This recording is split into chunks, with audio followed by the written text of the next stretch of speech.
The massive starship Harmonious Endeavor drifted silently through the outer edges of the solar system. Captain Vextal stood on the bridge, his forearms crossed as he stared at the blue planet rotating slowly on the main screen. After 300 years of space travel, he thought he had seen everything the galaxy could offer. He was wrong. "Captain," called Dr. Mordan from his science station. The tall, gray-skinned alien's voice carried a note of confusion. "We're receiving the first official transmission from the third planet." "Excellent," Vextal replied, settling into his command chair. "Display it on screen. Let's see what these humans have to say." The view screen flickered, and a human male appeared. He had brown hair, kind eyes, and wore what appeared to be a formal blue uniform. Behind him, Vextal could see a room filled with other humans working at various machines. "Greetings to our friends among the stars," the human began with a warm smile. "I am Ambassador James Mitchell, speaking on behalf of all humanity. We have waited so long for this moment, to finally meet our galactic neighbors."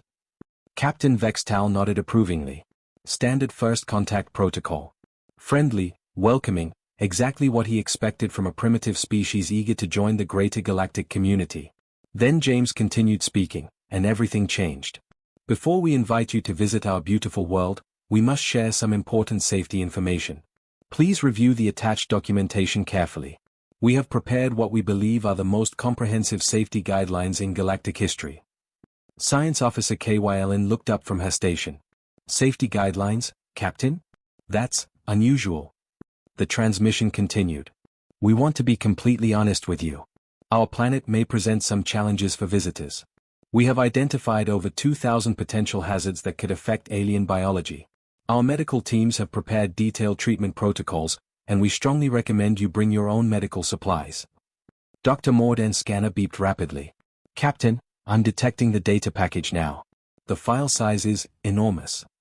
"How enormous?" Vextal asked. 847 pages, sir. With detailed chemical analysis, biological hazard reports, environmental warnings, and what appears to be legal documentation. Legal documentation? James Mitchell's image smiled apologetically. "We have prepared comprehensive liability waivers for your review. Our legal team insisted on this after consulting with our risk assessment specialists. They seemed very concerned about potential lawsuits." The bridge fell silent. In 3 centuries of first contact procedures, no species had ever required liability waivers. "There must be some mistake," whispered Communications Officer Talera. "No intelligent species could evolve on a world requiring such precautions."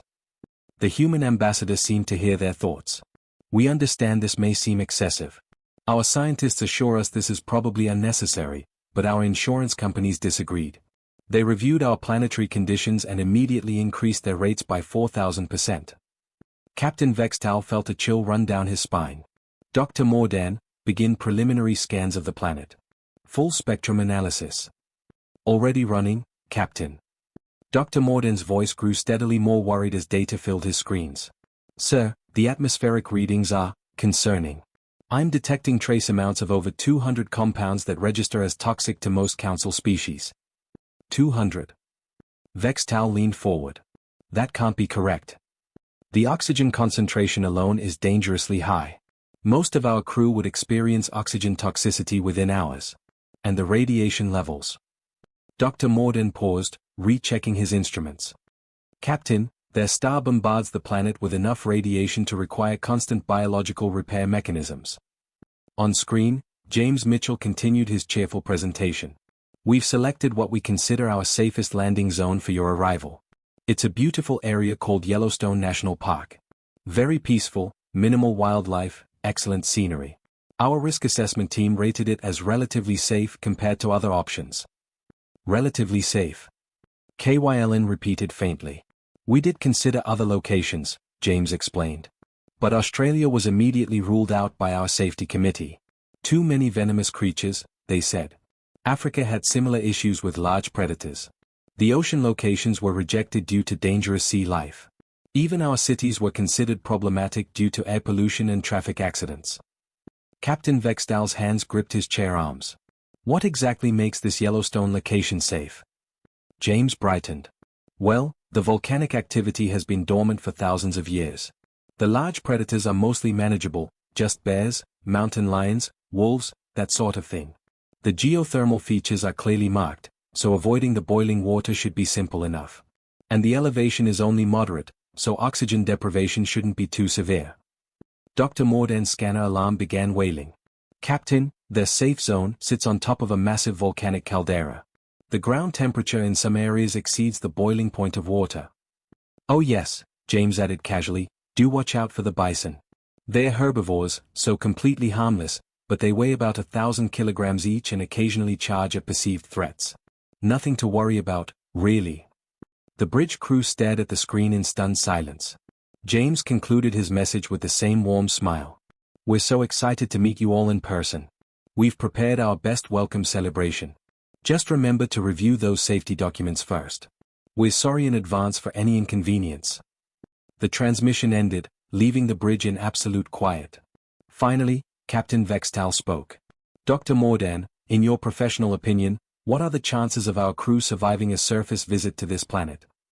Dr. Mordan studied his readings for a long moment. Honestly, Captain? I'd estimate somewhere between 0 and catastrophic. Captain Vextal looked at the peaceful blue world on his screen and wondered what kind of nightmare creatures could possibly call such a place home. The shuttle bay doors of the Harmonious Endeavor opened with a soft hiss. Captain Vextal stood beside the small landing craft, watching his crew make final preparations. Despite Dr. Mordan's warnings, they had decided to proceed with the diplomatic mission. How dangerous could one primitive planet really be? Remember, Vextal addressed his team, we stay together, follow all safety protocols, and keep the visit short. 6 hours maximum. Dr. Mordan checked his medical kit for the third time. I've packed everything we might need. Toxin neutralizers, radiation blockers, emergency breathing apparatus. You're being overly cautious, laughed Science Officer KYLN. These humans evolved here. If they can survive, certainly we can manage a brief visit. The shuttle descended through Earth's atmosphere without incident. Through the viewport, the landscape below looked surprisingly beautiful. Green forests stretched in all directions, broken by crystal-clear lakes and snow-capped mountains. It seemed almost peaceful. Landing zone confirmed, announced pilot Zor AK. Yellowstone National Park, as requested by the humans. Touchdown in 30 seconds. The shuttle settled gently onto a flat meadow surrounded by tall trees. Captain Vextal took a deep breath of the ship's filtered air and activated the door controls. Welcome to Earth, he said solemnly. The door opened. Immediately, 3 crew members began coughing violently. Communications Officer Talyra dropped to her knees, gasping for breath. Her skin turned an alarming shade of purple. Medical emergency. Dr. Mordan rushed forward with his scanner. Severe allergic reaction. The atmospheric pollen count is beyond anything in our database. But the air is supposed to be safe, KYLN wheezed, pulling out an emergency breathing mask. Dr. Mordan's scanner beeped frantically as he worked. Safe for humans, maybe. Their respiratory systems are apparently designed to filter out thousands of airborne particles that are toxic to us. While half the crew struggled with breathing problems, Captain Vextal noticed movement in the distance. Something large was approaching through the trees. Something very large.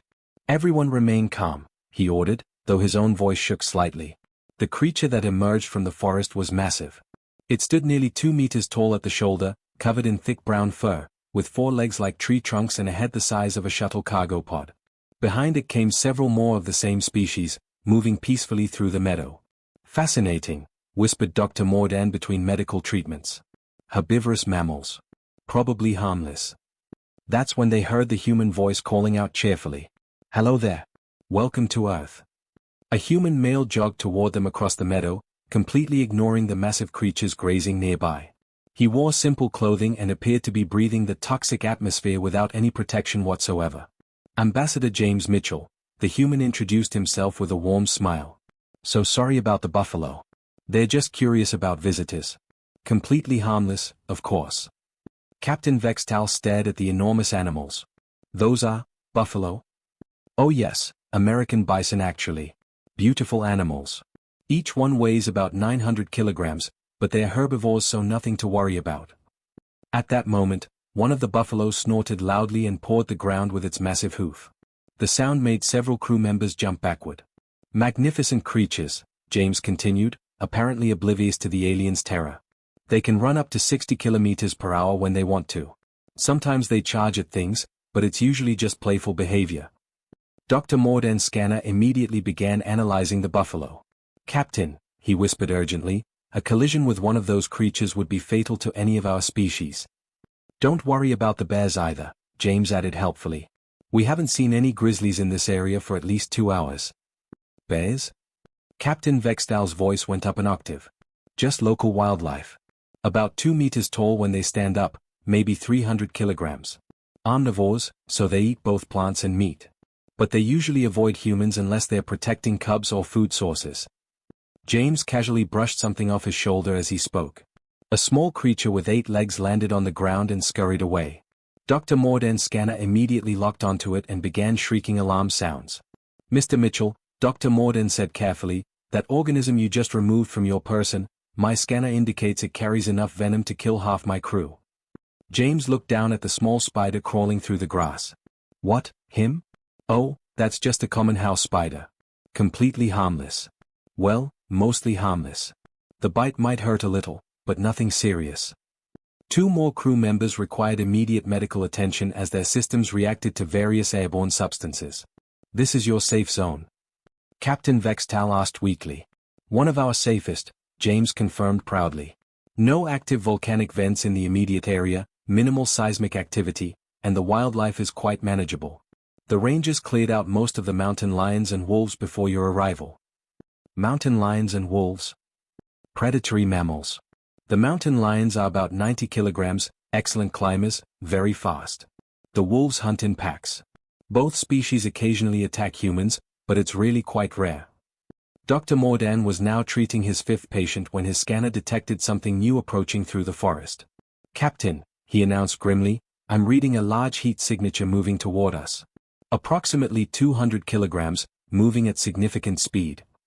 James followed his gaze and smiled. Oh, that's probably just a black bear. They're much smaller than grizzlies, so much safer. Only about 150 kilograms. The small bear emerged from the trees, looked directly at the group of aliens, and made a loud huffing sound. 3 more crew members immediately fainted. After the 6th medical emergency in the meadow, Ambassador James Mitchell suggested moving the cultural exchange indoors. Captain Vextal agreed immediately, hoping that human buildings might offer some protection from the deadly planet they called home. The human facility looked safe enough from the outside. It was a simple wooden structure with large windows and a welcoming entrance. James led the surviving alien crew members inside, chattering cheerfully about Earth culture. We're so excited to share our way of life with you, he said, opening the door. We've prepared a traditional Earth welcome celebration. The interior seemed pleasant. Wooden tables and chairs filled a large room decorated with colorful pictures of Earth landscapes. Other humans moved about, setting up what appeared to be a feast. They all smiled warmly at the alien visitors. Please, sit down and make yourselves comfortable, said a human female approaching their group. She had short blonde hair and wore casual clothing that seemed completely inadequate for surviving on a DeathWorld. I'm Rebecca Thompson, Earth's Cultural Liaison Officer. Dr. Mordan kept his medical scanner running constantly now, checking for new threats. So far, the indoor environment seemed less immediately dangerous than the outdoor nightmare they had just escaped. We've prepared some traditional Earth beverages to start, Rebecca announced, carrying a tray of glasses filled with amber liquid. This is one of our most popular drinks. We call it beer. Captain Vextal accepted a glass politely. The liquid smelled strange, but not unpleasant. He was about to take a sip when Dr. Morden's scanner began beeping urgently. Captain, stop. Dr. Morden grabbed the glass. This liquid contains ethanol. That's a cellular poison that disrupts nervous system function. Rebecca looked confused. Poison? Oh no, beer isn't poisonous. Humans drink it all the time. It's perfectly safe. Safe for humans, perhaps, Dr. Morden explained, but ethanol would cause immediate organ failure in most of our species. Oh dear, Rebecca said, looking genuinely concerned. Well, maybe you'd prefer coffee instead? It's much more mild. She returned with steaming cups filled with dark brown liquid. The aroma was actually quite pleasant, reminding Captain Vextal of certain flowers from his home world. Dr. Morden scanned the new beverage and his face went pale. This contains caffeine. A powerful cardiac stimulant. 1 sip could cause heart failure. Science Officer KYLN, who had been listening to the conversation, laughed weakly. Surely you're exaggerating, Doctor. She reached for a cup of coffee before anyone could stop her and took a small sip. Within seconds, she collapsed to the floor, her body shaking violently as her heart raced beyond safe limits. Medical emergency. Dr. Morden rushed to treat her while Rebecca watched in horror. But coffee is completely normal, Rebecca protested. Children drink it. Well, not usually, but some do. My grandmother drinks 10 cups every day. Your grandmother consumes cardiac stimulants 10 times daily? Captain Vextal asked in amazement. She's 93 years old and still climbs mountains for fun, Rebecca said proudly. Dr. Morden managed to stabilize KYLN, but she remained unconscious. Captain, these humans regularly consume substances that would be classified as dangerous drugs by the Galactic Council.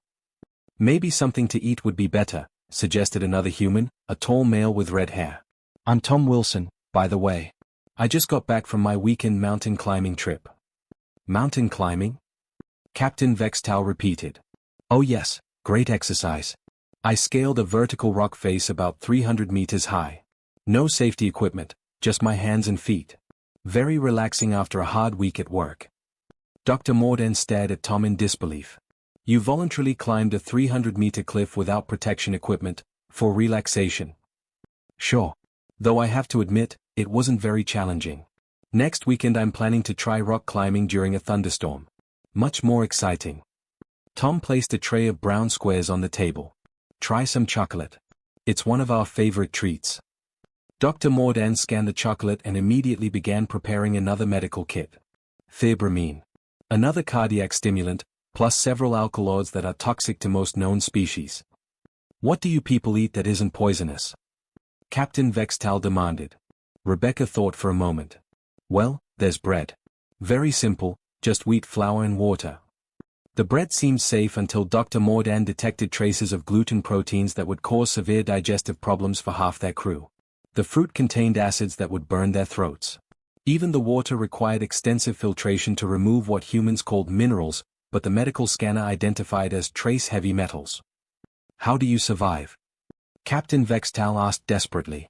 A young human female joined their conversation. She had brown hair and looked barely old enough to be an adult. Hi everyone. I'm Emily Davis.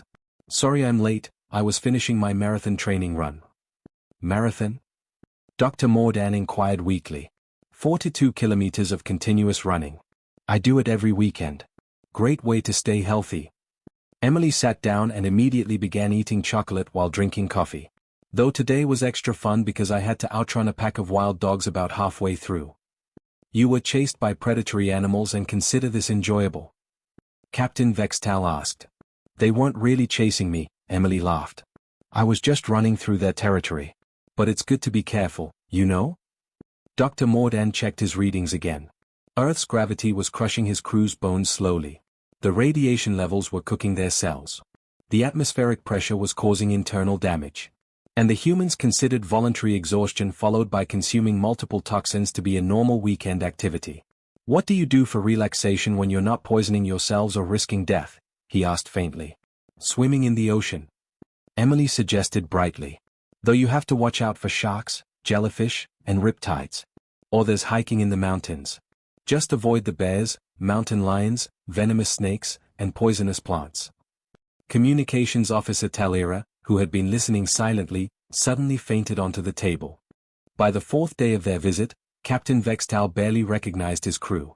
Half of them lay unconscious in the medical bay of their shuttle, fighting off various forms of poisoning, allergic reactions, and system failures. The other half stumbled around in full environmental suits, looking like walking medical emergencies. Dr. Morden had not slept in 3 days. He moved from patient to patient, administering treatments for conditions he had never seen before. His medical computer kept displaying error messages because nothing in the Galactic Council's database matched what was happening to his crew. This is impossible, he muttered, checking on Science Officer KYLN for the 100th time. No sapient species should be able to survive on a world this hostile. Captain Vextal, sealed inside his environmental suit like a walking medical chamber, decided he had endured enough. He marched across the meadow toward the human facility, his suit systems working overtime to filter out the countless toxins in the air. Ambassador James Mitchell met him at the door, still wearing nothing but his simple clothes and breathing the deadly atmosphere as if it were perfectly normal. Captain Vextal. James smiled warmly. "How are you enjoying your stay on Earth?" "Mr. Mitchell," Captain Vextal said through his suit speaker system, "we need to talk." Immediately. James led him inside, where other humans continued their daily activities. Rebecca Thompson was eating chocolate while drinking coffee. Tom Wilson was planning his next mountain climbing adventure. Emily Davis had just returned from another marathon run, this time through what she called light forest terrain.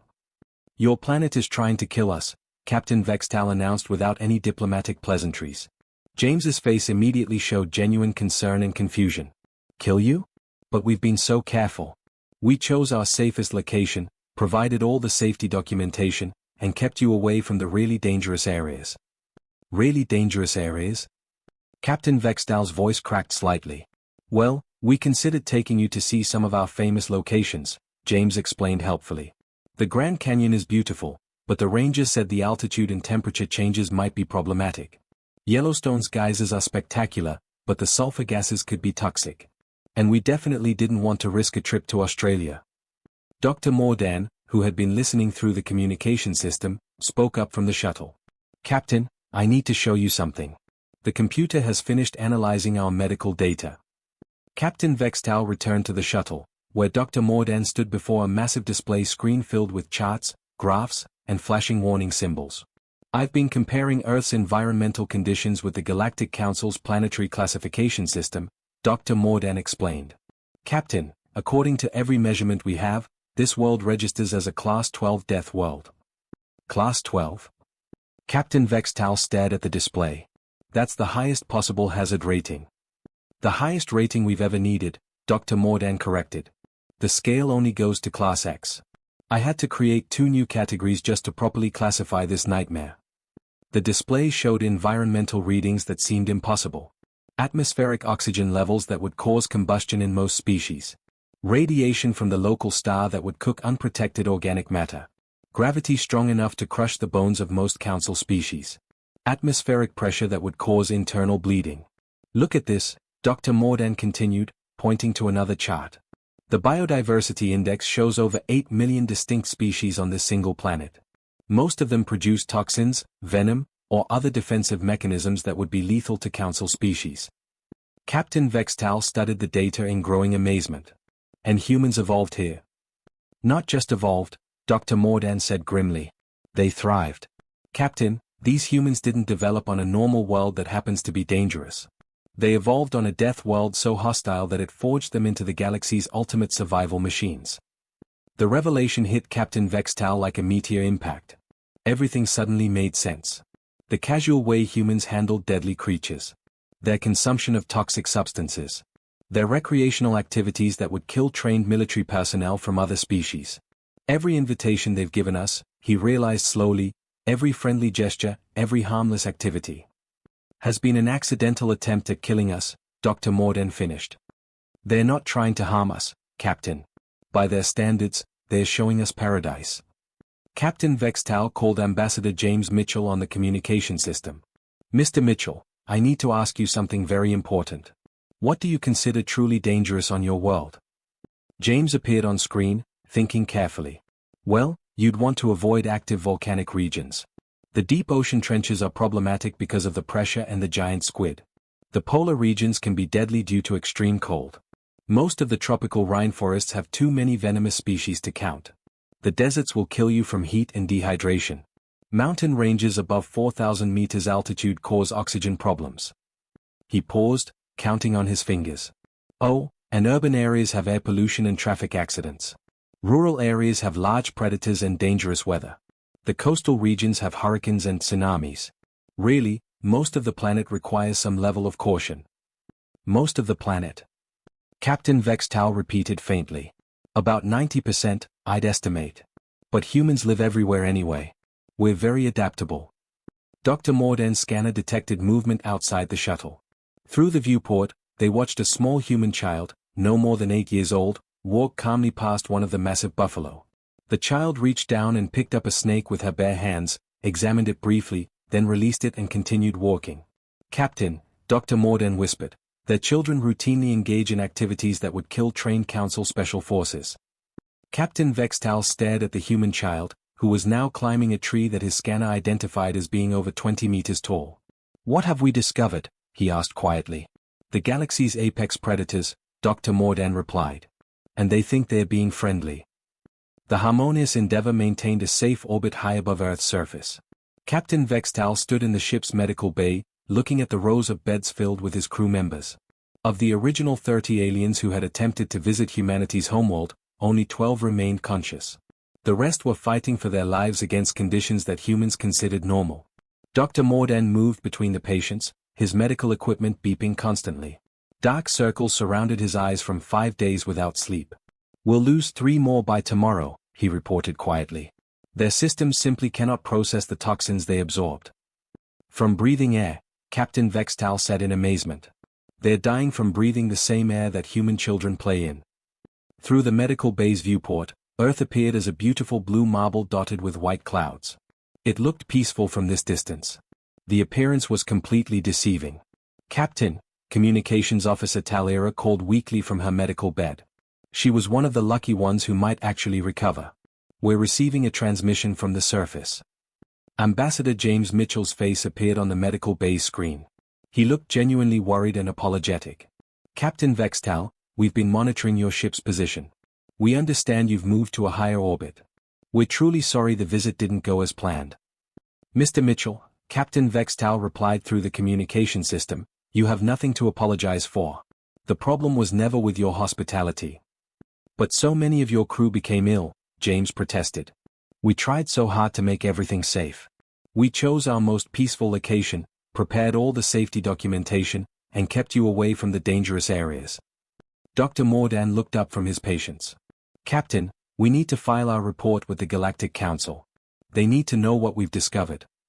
Captain Vextal nodded and activated the ship's long-range communication system. The holographic image of Council Chairman Mortex appeared, his scaled features showing concern. "Captain Vextal, we received your emergency medical request. What is your situation?" "Chairman, I am filing an unprecedented report," Captain Vextal began formally. "Humanity should be immediately inducted into the Galactic Council, but not as a standard member species." "Explain." Captain Vextal looked at his dying crew members, then at the deceptively beautiful planet below. "Humans have evolved on what can only be described as the galaxy's ultimate death world. They possess survival capabilities beyond anything in our current database." "Impossible," Chairman Mortex replied. "No sapient species could evolve under such conditions." "Sir, I'm transmitting our medical data now," Dr. Mordan interrupted. "Humans routinely survive conditions that would kill any other known intelligent species within hours. Their planet's atmosphere would poison most council races. Their gravity would crush our bones. Their radiation levels would cook our cells. And they consider all of this normal." The data transmission completed, and Chairman Mortex studied the readings in silence. His expression changed from skepticism to amazement to something approaching fear. "These readings suggest their world is more hostile than our most extreme military training facilities," he said finally. "More hostile than anything we've ever encountered," Captain Vextal confirmed. "But sir, this gives humanity incredible value to the Council. They could survive and operate in environments where no other species could even exist." On the surface, Ambassador James Mitchell continued his concerned transmission. "Is there anything we can do to help your crew recover? Our medical teams are standing by." Captain Vextal almost laughed at the irony. Human medical knowledge was based on treating species that could survive Earth's conditions. It would be like asking a volcano to help treat frostbite. "Your offer is appreciated, Mr. Mitchell, but our species require very different medical care."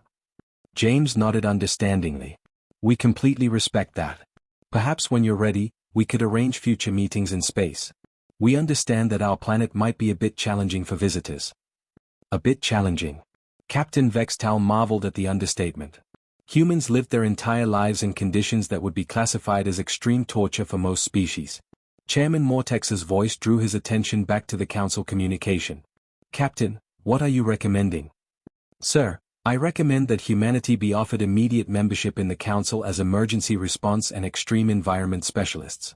Their natural abilities make them perfect for rescue operations, dangerous exploration, and survival missions that would be impossible for any other species." Dr. Mordan added his own recommendation. "They could explore gas giants, toxic worlds, high radiation systems, extreme gravitational fields.